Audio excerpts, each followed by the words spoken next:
All right, another edition of Your Questions, My Answers. Let's get to it. Any way I can.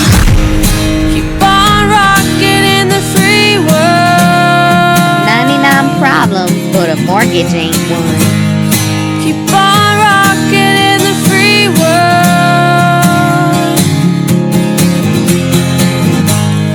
Keep on rocking in the free world.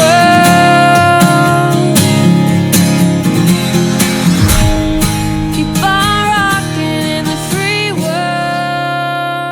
All right, let's start with Methos Film says, I might have a stupid question, but here goes. How tall are you? I ask because I'm 5'9", and could I stand in your RV without ducking? I am about 6 feet tall if I stand straight up and I don't hunch over, and I have my hat on and I'm still not touching the roof. This is 6'1". So to give you a general idea, most of the Class B, factory Class Bs are usually 6 to 6'2" on average. Now if you were like 6'4" or 5 or like really tall, you could just put a skylight, a bubble dome. Then you've got almost half a foot of extra room right in the middle. But you should be just fine. The Ramblin' Camper Van says, I got a question, Justin. I'm looking at a 97 Dodge Pleasureway Class B. It's standard width, and I believe it's 19 to 20 feet. Actually, they would be 19 feet, 20 feet, usually with the tire on the back and all that. I know yours is the wide body, so do you know how much more room inside you actually get width and length with your model? Okay, so Explorer is a little different. Pleasureway and leisure travel and road trek and those, they usually, behind the doors, they jut out a little bit, and then it's a flat wide body, where the Explorer slowly tapers out. So it's kind of an invisible wide body. At the front, it's regular van, and at the back axle, about where my fireplace end of the bathroom is, it's an extra 10 inches wider than the front. So it's 10 inches. There's your answer. The back is longer because the entire back section is a wraparound fiberglass cap that Explorer put on the back. It's actually part of the whole roof piece. It's all one piece that goes around the back. So they basically it's cut off where a regular Dodge Ram van would be, which is 17 feet. And the extended Ram vans are 19 feet. That's usually the platform for Class Bs. The most of the Pleasureways were 19 feet, right? And so they cut it off at the 17 foot, so that's the regular Ram van length, and then added on a 4-foot section on the back, so it's 21 feet long. 21 feet long and 10 inches wider than a standard Ram van. Harley Cooper says, hey Justin, I don't think I've heard anyone ask you this question. What is your van's name? Most people name a vehicle they spend a lot of time in because it's like a family member. My old beast, his name is Charlie because it reminds me of Charlie Sheen. Old ugly, drinks a lot, and chicks dig him. Check. Nice, buddy. I like that name. I guess you might be a little bit new to this channel, or you haven't looked at my older videos. This is the Rambulance. It has a stripper pole that attaches right here in the living room, and there's going to be one on the back on the outside soon. Stay tuned for that. But it's been the Rambulance pretty much since the day I bought it. It used to have the decal on the side that said a Rambulance. I still have decals. I'm going to make magnets to throw on the side.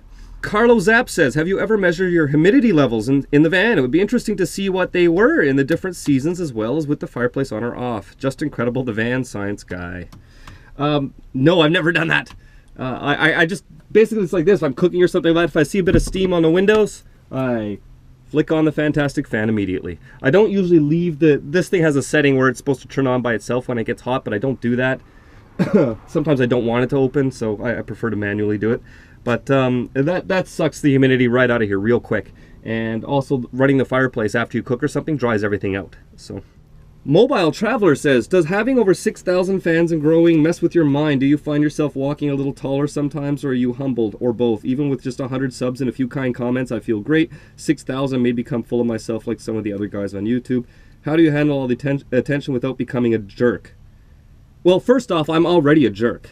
And second of all, the subscribers are I mean, I love all the subscribers, but it doesn't change anything whether I have 1 or 600 or 6,000. I'll tell you this much though, because I have 6,000, almost 7,000 and growing, that's the reason I'm still doing videos. I wouldn't be doing all these videos for free out of the goodness of my heart. I'm here to make an income off YouTube, which is what it's designed for, through AdSense and other various ways. I have merchandise as well for sale. And it's becoming a part-time job at the moment, and eventually will transition into a full-time job. As far as feeling big-headed because of it, no, not at all. Are you kidding? YouTube is full of people with millions and hundreds of millions of subscribers.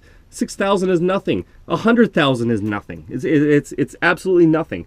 But I'm not here for that reason. But yeah, so you know, you just ignore the trolls, make fun of them a little bit, and just get on with your life. And of course, appreciate everyone that does tune in. So one thing though is replying to people. I cannot reply to every comment. I try to thumbs up all the ones that I like, at least. And messages. Sometimes I'll get messages on YouTube and my Facebook page, and literally I'm like this. I say, holy crap, I have 25 unread messages on my Facebook page for this channel, and I'll set aside next Tuesday when I have a day off to go through them and respond.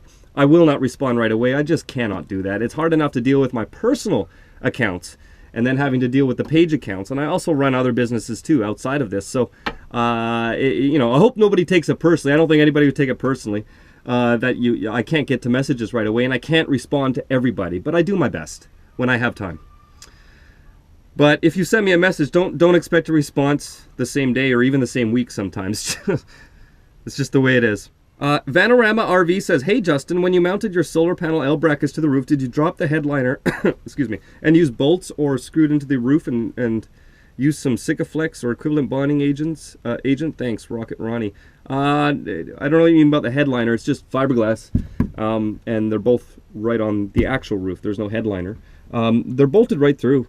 I'm not going to screw around with trying to not drill holes. You know what's funny is that out of all the years I've had RVs and adding things to roofs and cutting holes and things like that, the only time I ever had leaks was where the factory holes were for roof vents and for windows and things like that.